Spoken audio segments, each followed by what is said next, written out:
It's no secret that Triple H is doing big things in the WWE, and in today's video, we have really big news to discuss, so we're going to break it down. We're going to kick things off with Cameron Grimes. According to PW Insider, Cameron Grimes is expected to be at this upcoming Monday Night Raw tapings.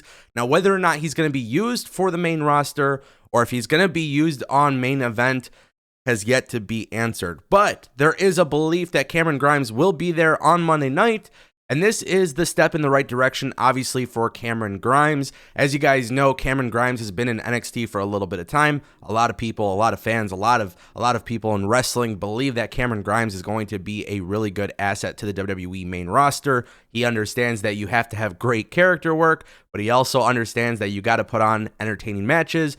Both of these things are things that Cameron Grimes can do, so ultimately, I am very excited about this. Now, of course, one of the biggest trends lately when we talk about WWE, and more specifically when we talk about main roster call-ups, and of course, returns, new signings, is whether or not the WWE roster is bloated. And trust me, we're going to talk about this a lot in the future, but I feel like WWE has a system in place to move talent up to the main roster, and in recent weeks we have seen main roster talent also work NXT, so it seems like there's really not a shortage of on-air time. Now, yes, that also means that the brand split is kind of useless at this point, but if everybody's getting screen time and everybody is doing something meaningful, then maybe it's just not that big of a deal. So therefore, we'll talk more about it in this video, but I just want to make it very clear, this is not an issue for the WWE, whereas maybe in AEW it is. And I think a lot of that really stems from the fact that WWE has more screen time between Raw, SmackDown, and NXT compared to AEW Dynamite, which is 2 hours, and then Rampage being a 1 hour pre-taped show.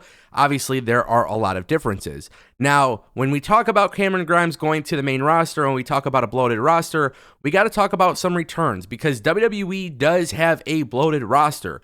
And now Bray Wyatt's coming back.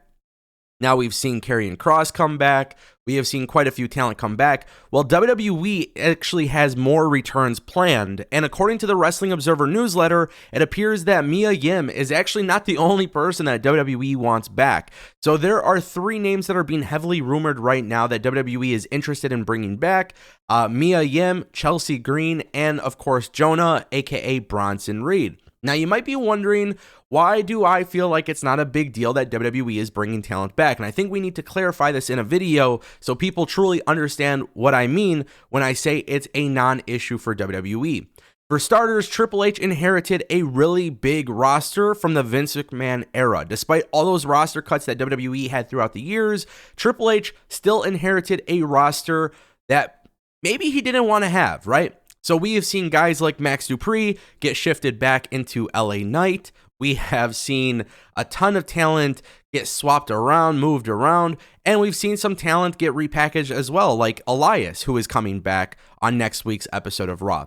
But when Triple H inherited this roster, he was quick to make some changes. For example, Sonya Deville is now working in NXT.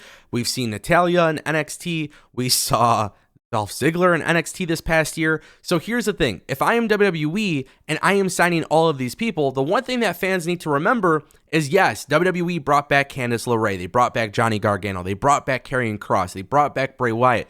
They've brought back so many different names, but you have to keep in mind that WWE has found a way to put everybody that has returned on TV.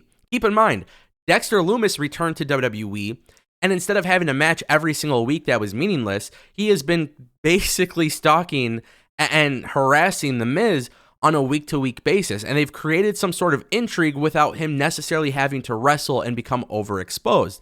The Dexter Lumis stuff doesn't take a lot of time away, and this is why people like Johnny Gargano are able to wrestle on a weekly basis. Now, one of the biggest comparisons I can make to AEW is that AEW continues to make signings. They go on to AEW Dark. They're not on TV on a weekly basis. They're not putting meaningful programs. So the problem is AEW has a bloated roster. They sign somebody, and they don't necessarily have a plan. Whereas if you're watching Triple H's version of WWE, you are seeing time and time again that people are coming back, and they're immediately put into something that makes them relevant on television. And it's not like they're being hot-shotted to the very top of the card. I also want to make very, very clear that Chelsea Green, Mia Yim, Bronson Reed have technically not signed with the WWE just yet. Just because WWE has interest doesn't mean that they are necessarily signed. With that being said, I also want to make it very clear, if WWE chooses to sign even more former WWE stars that were released, I think it is incredibly important that Triple H continues to put these people on TV on a weekly basis, whether it's NXT, Raw, or SmackDown. I don't think that really matters, but they need to be used just like Braun Strowman, Johnny Gargano, Candice LeRae, Karrion Kross, and so forth. So for me, I don't think it's a real big issue for WWE for the fact that they want to bring, wrestlers back. I think WWE has found a way to do so. But yes, does this result in some talent not being used? Unfortunately, it does. But also at the same time, too, Triple H is going to have to make a decision with some of those talent not being used. Dominic Dijakovic, great example. Was T-Bar? T-Bar ain't been used. And now, literally, nobody knows what the hell is happening there. So there are certain talent. Cedric Alexander is another one. We haven't seen him.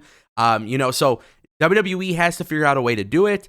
And I think, some of the talent that aren't being used, unfortunately, they might not necessarily have a future with WWE. I don't want to see people get released, but it's something that we've seen in wrestling time and time again. If there's nothing there for them, it's unfortunate. But I would rather see WWE use everybody as much as possible. When you have a bloated roster, that makes it very difficult. So I just want to make it very clear. Triple H inherited another roster. He's done his best with what he's done.